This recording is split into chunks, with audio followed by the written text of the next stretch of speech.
Hey Rob, this is Mike Kai in Ohio, and you were asking for some information about my aileron cables as they pass through the center section, and rudder cable runs aft of the rear seat. So we'll go with that.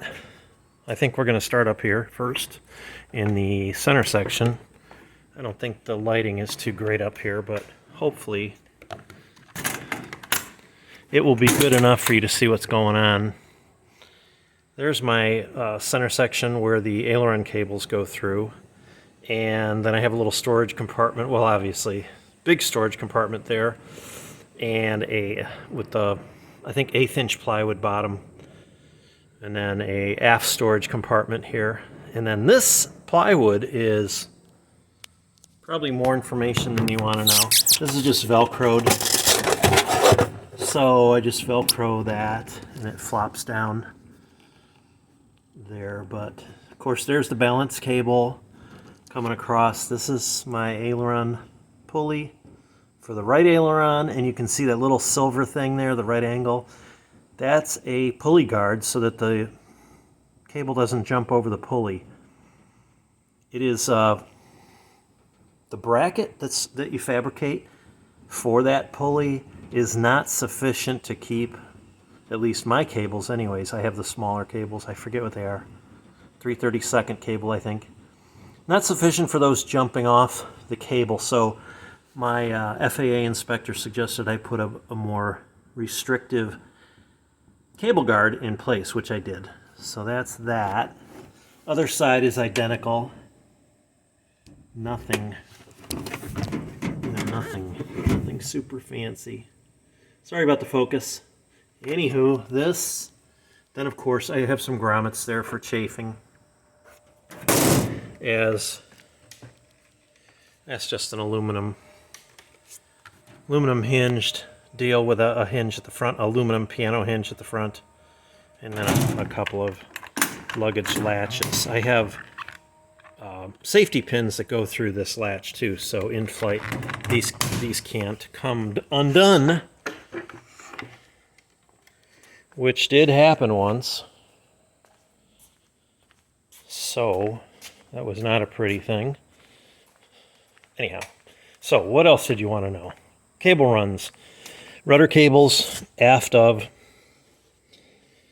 Okay, so that's my smoke system bottle on the floor temporarily. So in the front I have just 1/8 inch 4130 rods connecting the front rudder pedals to the rudder bars. Little fork end there, and just a regular clevis deal there. This is probably more than you need to know. This seat bottom is Velcroed in, just so I can get in there and look at everything. Those are my brake pedals for go-kart brakes, racing go-kart brakes, disc brakes. They pull at an angle, but I reinforced this bracket and then heat treated it, so I hardened it so it wouldn't bend. They work okay. They work good. Also, let's see, those are my aileron stops. So when you go left and right, those screws, adjustable screws, hit that plate, and that's my, obviously, aileron travel out there. What else? So that's where the cables start. The rudder cables start there. Come back into the rear cockpit, and somewhere down here I have them spliced to another cable. See that? There you go. Kind of hard to see. There they are. They're spliced. So the upper cable is for the rudder itself. The lower cable is for my tail wheel steering. So I've seen other builders do this. You can see it there with success. This is a little trim system I have for my elevator cable that I rigged up. That's nose up, nose down, neutral, and that is hooked to a little walking beam right here that I welded to the, whatever that bar is, the walking beam, I guess it is. So you can see the two cables here diverge. The upper cable on the right here is my rudder cable. The lower is the tailwheel steering to the steering arm. Where is it? Where'd it go? Yeah, it's way down there. And I have a fair lead, just a Teflon fair lead, screwed to one of the diagonal struts there for the rudder cable. And then there's an inspection hole I have underneath for everything. So I don't know if you can see everything from here or not. Obviously, the two little holes you see of daylight back there, that's the tailwheel steering. And then the upper two holes are the rudder steering. And just a conventional walking beam, whatever they call that, bell crank kind of a deal. For the rest of the assembly or system, I guess. So, of course, there's the elevator. Yeah, right. Rudder. Someday I'm going to learn the parts, the different names of these parts. And then here's my tailwheel steering.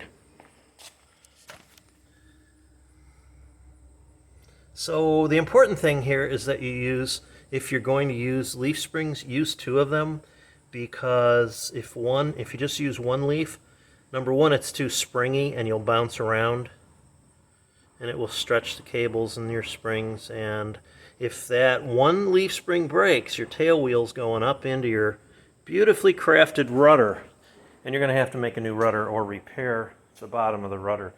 So I used two leaf springs, you know, like most Cubs and Champs and all that have, 2 or 3 leaf springs. So that's it. And then I think there's a rubber piece in between. This is a American Products, I think, tail wheel. 6-inch solid, works really good.